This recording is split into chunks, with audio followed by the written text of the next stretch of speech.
we started off with 3 students, international students who would like to study in Canada. From there, now we have recruited 15,000 students through Education Wow. Consultants Canada.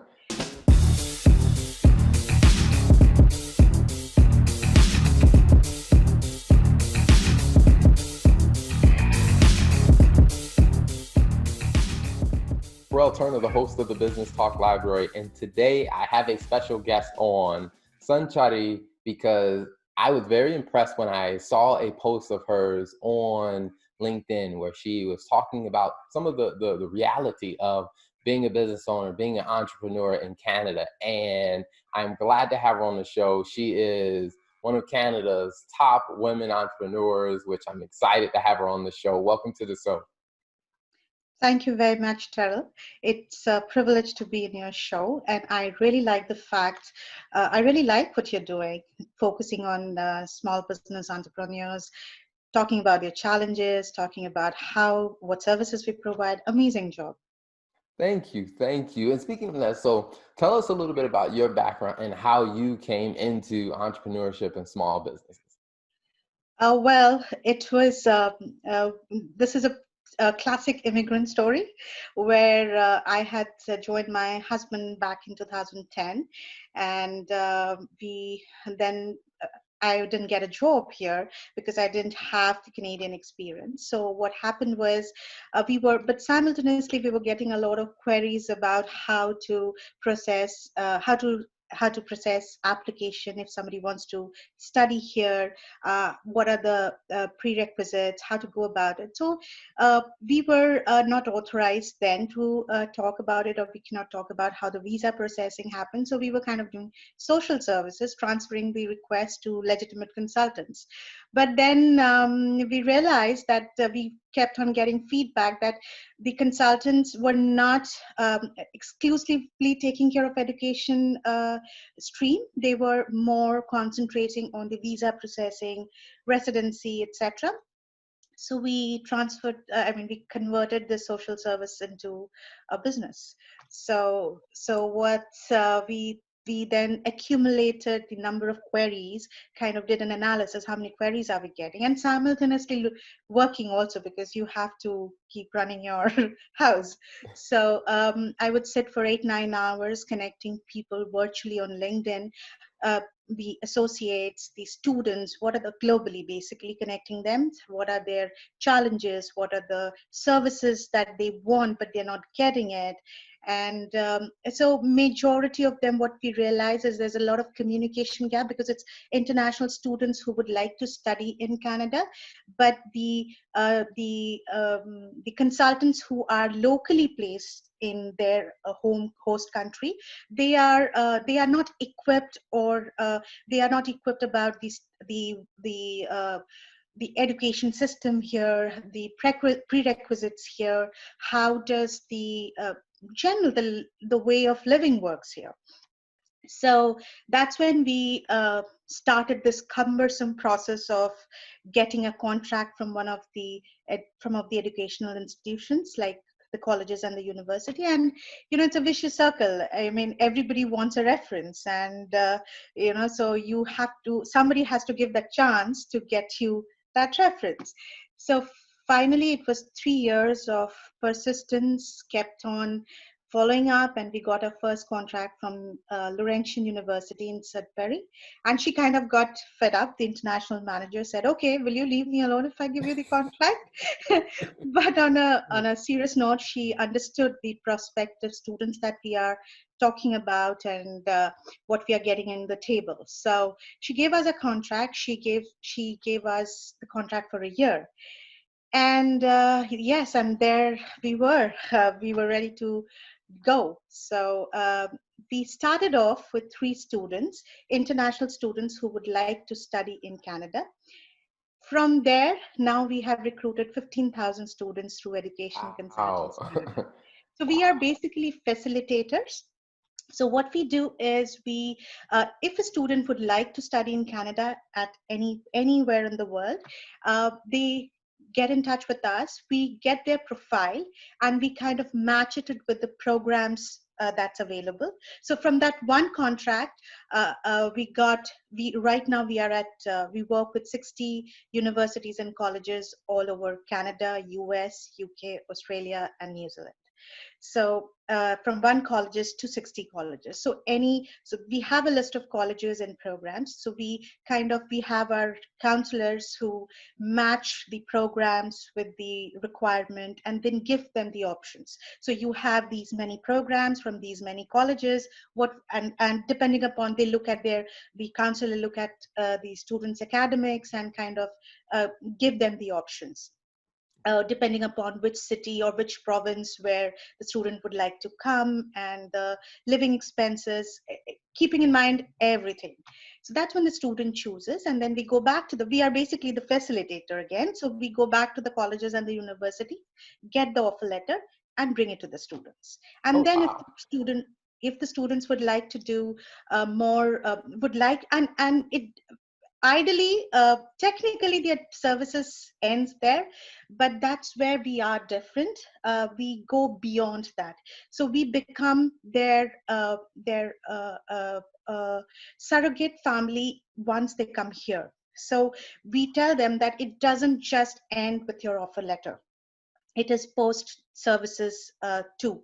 So we once they come here, they kind of, because you're dealing with 18 17 18-year-old students who had been into the family setup and who's leaving their country and going to a foreign land, and it's all new to them. So they really get lost. They get homesick. So we try to connect them to their community. Then we try to help them with their accommodation. We try to help them uh, get accommodation with similar background students so that they feel comfortable. Uh, Even for food, if they're looking for specific food from their culture, we have our contacts and we connect them. Even as basic as opening a student bank account or a phone card so that they can call up their family back home. So it's all these services together in a basket is that we serve. So it's just not counseling students, matching them, and done with it. It is way beyond, and we develop that service. So over a period of time, that's also one of our essence of business, I would say, because the students get more referrals.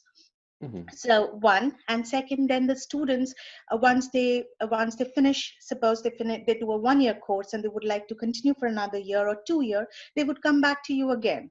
So help them with a alternate course, or help them with their study, or then if they're looking for internship.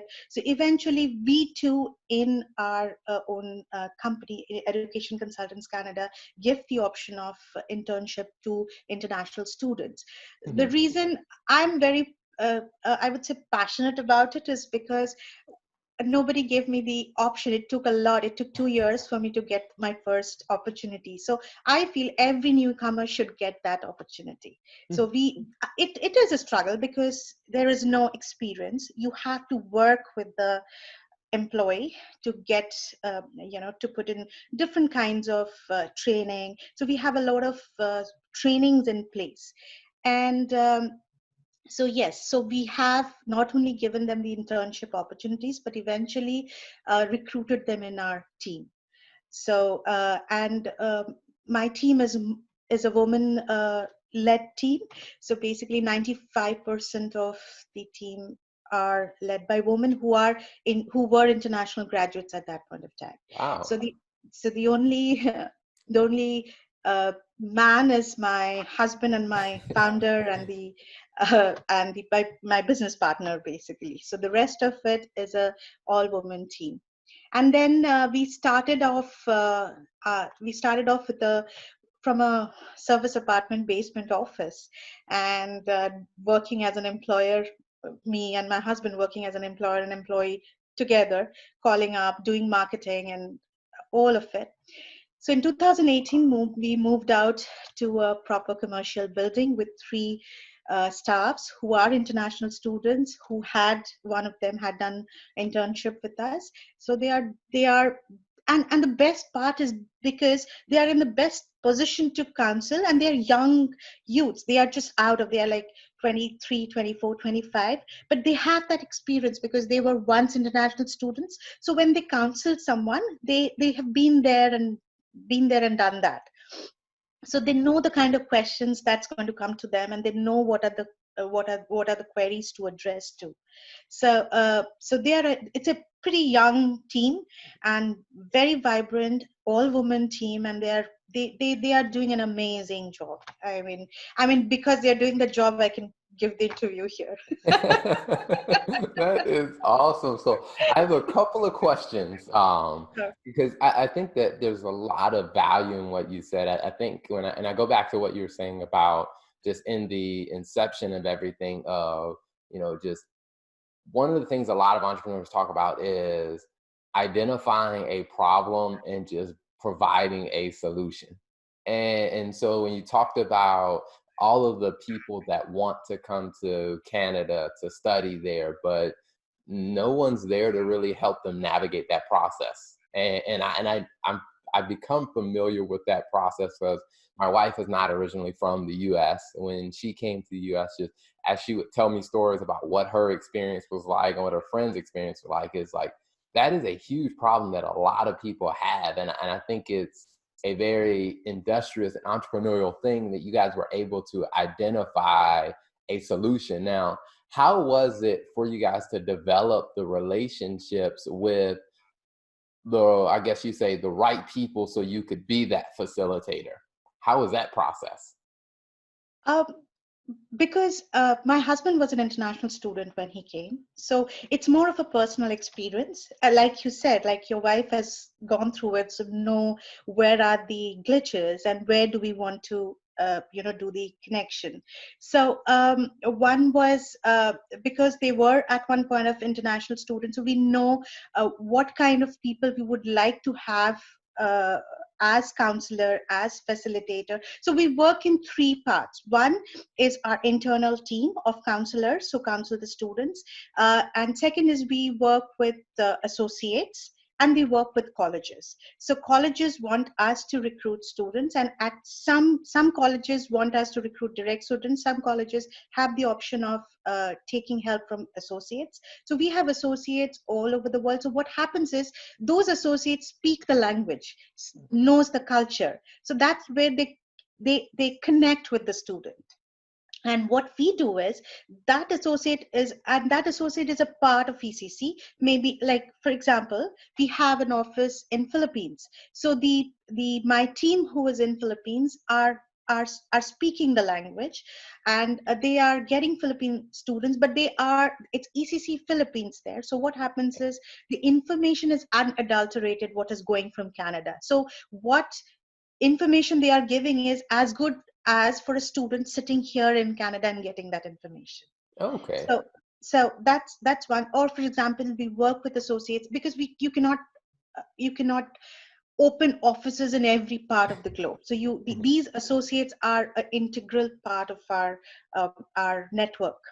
Now, So how many countries do you have associates in? we work with 250 associates all Wow. over the globe, and we have our offices in India. In India, we have offices in three locations. Two of them is in a A-tier city or a B-tier city.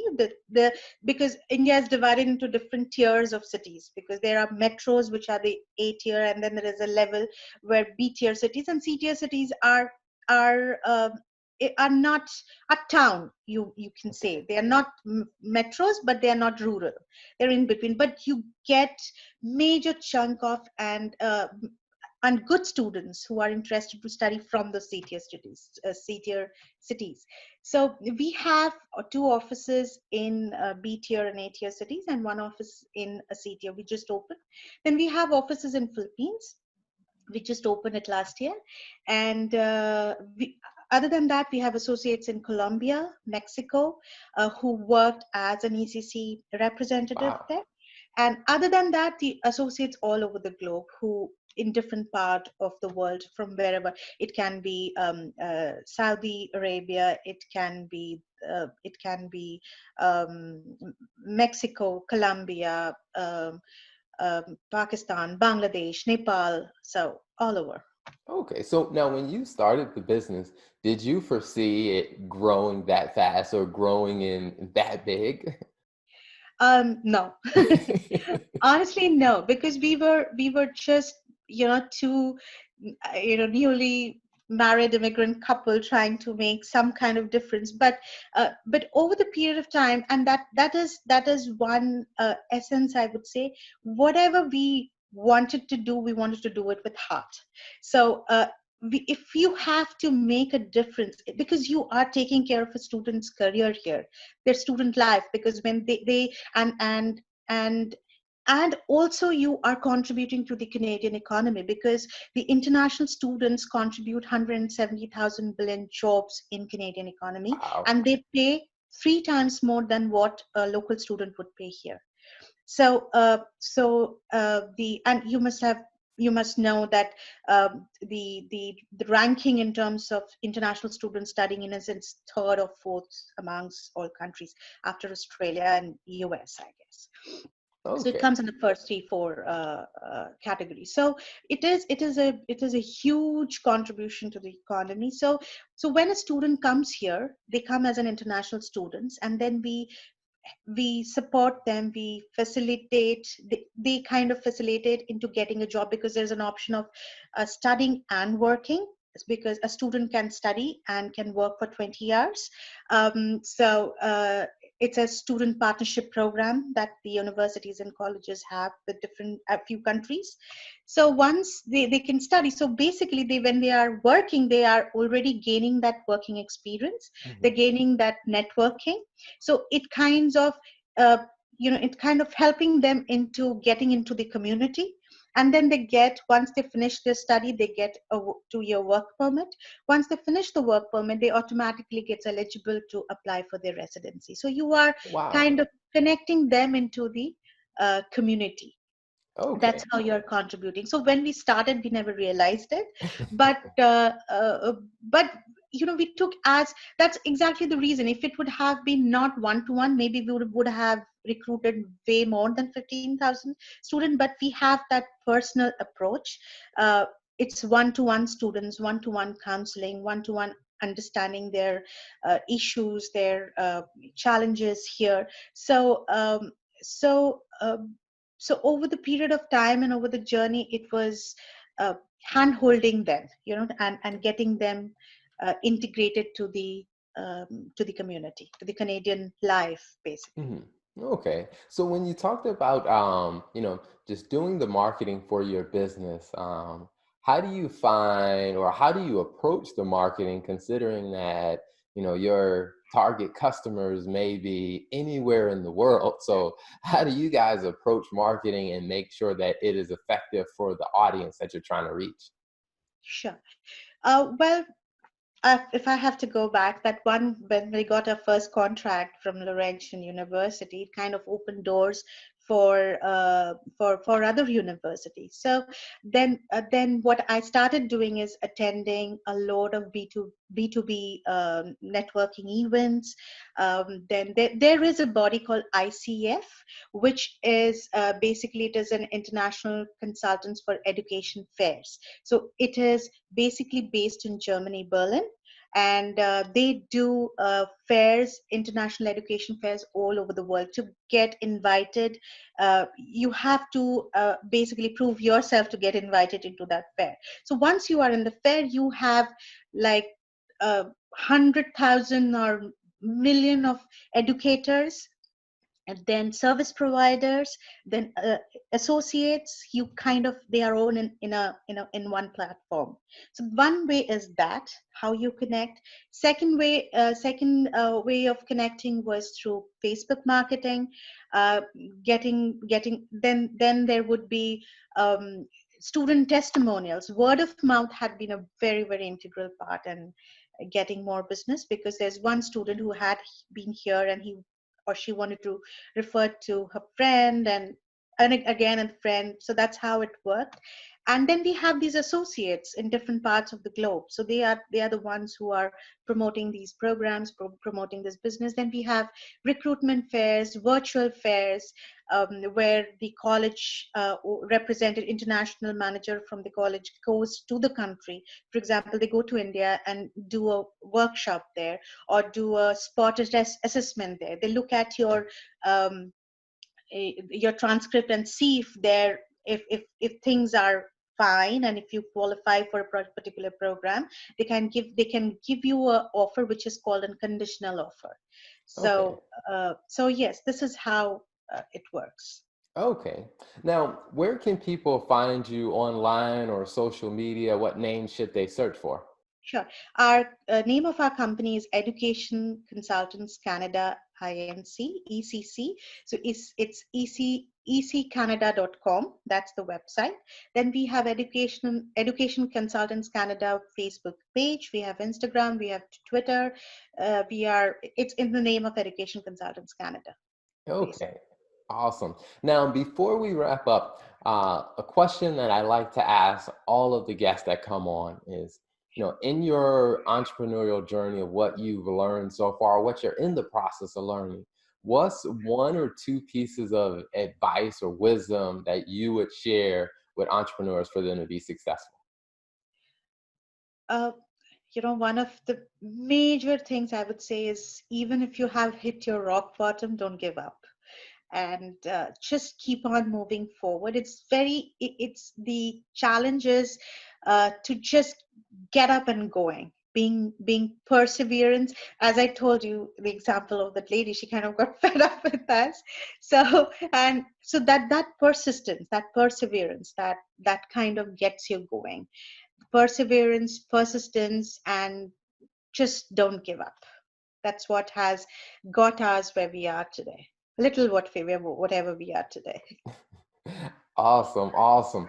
Now, thank you so much for coming on the show.